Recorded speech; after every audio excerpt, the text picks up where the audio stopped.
Manuel González Prada enfiló sus críticas contra los presidentes de la etapa de reconstrucción nacional. Reprobó el controvertido Contrato Grace, firmado en 1888 por el presidente Andrés Avelino Cáceres, mediante el cual el Estado peruano otorgaba grandes concesiones a capitales británicos sobre nuestras riquezas naturales y el uso de los ferrocarriles.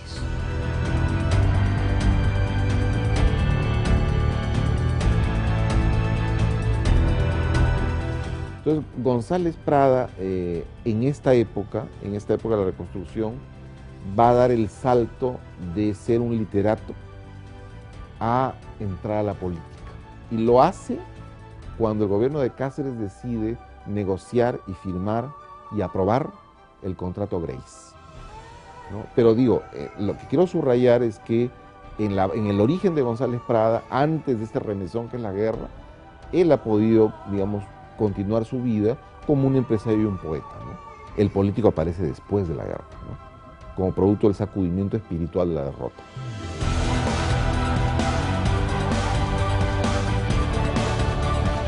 En 1886, Prada se había casado con Adriana de Verneuil, dama francesa residente en Lima, a quien le llevaba más de 20 años. 2 hijos nacidos de aquel matrimonio morirían a temprana edad, sumiendo a la pareja en la más profunda tristeza.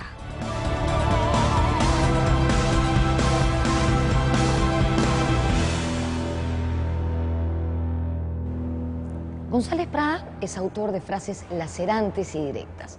Estoy segura de que muchos de ustedes conocen esta. El Perú es un organismo enfermo, en donde se aplica el dedo, brota la pus. Y cuando se refirió a las clases dirigentes y dominantes de nuestro país, a las que acusaba de la postración de la nación, dijo, entre muchas otras cosas, lo siguiente: todo fermenta y despide un enervante olor a mediocridad. Abunda la pequeñez en todo, pequeñez en caracteres, pequeñez en corazones, pequeñez en vicios y crímenes. Igual a lo que pasa hoy, ¿no? E imagínense que González Prada murió en 1918, o sea, hace casi un siglo.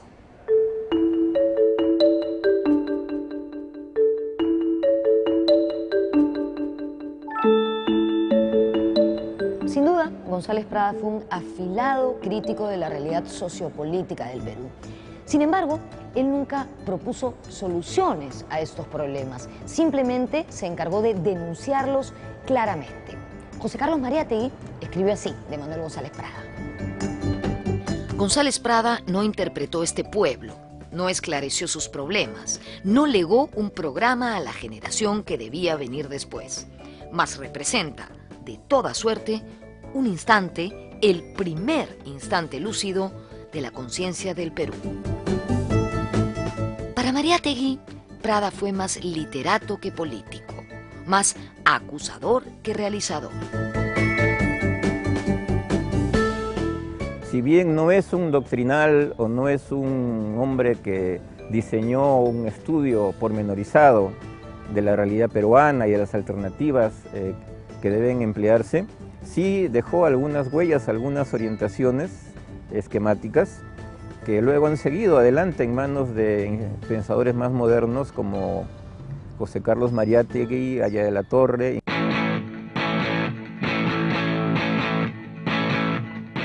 Manuel González Prada poseía un poderoso verbo que remeció los cimientos de las clases altas de la sociedad peruana. Existe la versión de que en los impetuosos discursos ofrecidos en diversos teatros como el Politeama y el Olimpo, Prada usaba un orador para que leyera sus escritos. González Prada dice en el discurso en el Politeama, el año 1888, probablemente su discurso más célebre, no lo leyó él, lo leyó un muchacho, Urbina, pero todo el mundo sabía que el autor era él.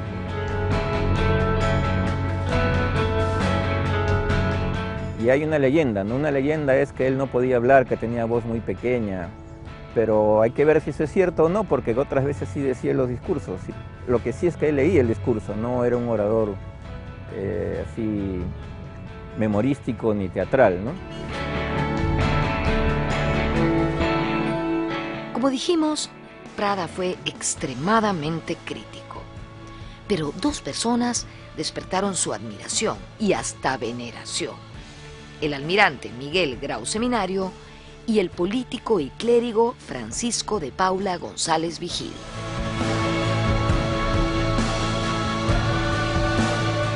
En 1888, Manuel González Prada hizo un célebre, famosísimo discurso en el Teatro Politeama.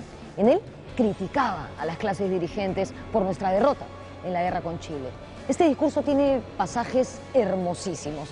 Si me lo permiten, yo quiero citar un párrafo, especialmente para los más jóvenes. Dice así: niños, sed hombres, madrugad a la vida, porque ninguna generación recibió herencia más triste, ninguna tuvo deberes más sagrados que cumplir, ni errores más graves que remediar, ni venganzas más justas que satisfacer.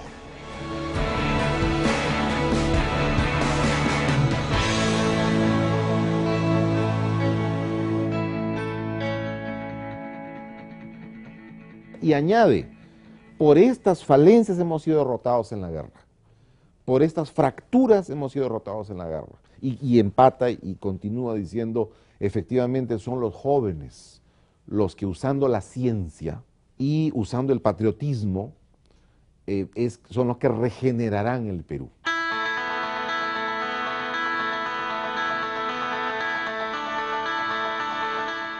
Él viene de esta clase dirigente, ¿no? Él viene de esta clase gobernante.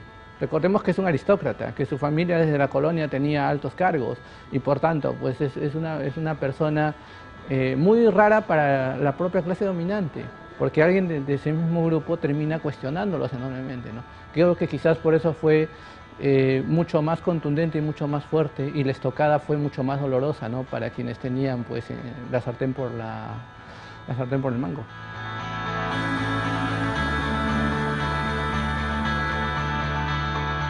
Las palabras de Prada criticaban lo que él llamaba la trilogía del poder: el clero, los militares y los políticos. La suya era una prédica revanchista contra la oligarquía criolla peruana y contra el país sureño que nos invadió.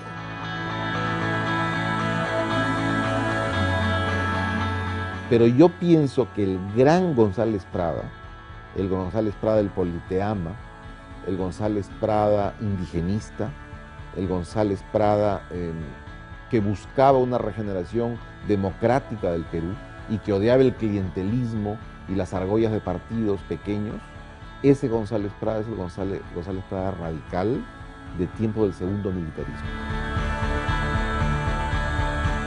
El discurso de Prada caló en muchos jóvenes. Estos deseaban marcar distancia de los políticos e intelectuales tradicionales, representados por los partidos e instituciones como el Club Literario. Para el asunto del discurso en el Politeama, que es un 28 de julio de 1888, después de la guerra con Chile, cuando se sabe que Chile no va a devolver las famosas provincias cautivas, él decide dar con apoyo de otros políticos y ciudadanos que están indignados ante la pasividad del gobierno peruano, decide dar un discurso fuerte, contundente. Ricardo Palma, figura señera del Club Literario, sintió el impacto de esa mortífera frase lanzada por Prada. El tradicionalista denunció en la prensa el anacronismo de Prada, quien ya tenía 44 años. Prada no entró en la polémica periodística. Años más tarde, en 1915, en el artículo Los Viejos, Manuel González Prada se refirió indirectamente al tema de la edad. Allí decía que grandes figuras como Sófocles, Miguel Ángel y Darwin jamás dejarían de ser jóvenes. De esta manera, dejaba en claro que la primavera del espíritu es más poderosa que la del cuerpo. Entre los asistentes al Politeama se encontraba el propio presidente Cáceres, quien, sorprendido al inicio, terminó aclamando el contundente discurso de González Prada.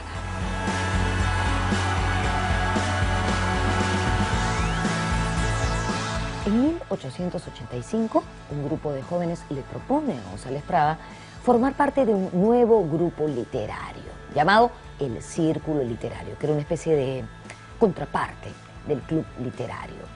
Para Jorge Basadre, Prada rompe con el club literario porque este estaba formado por civilistas aristocráticos que defendían una idea de nación cerrada y fragmentada, a diferencia de la idea de nación moderna que tenía González Prada.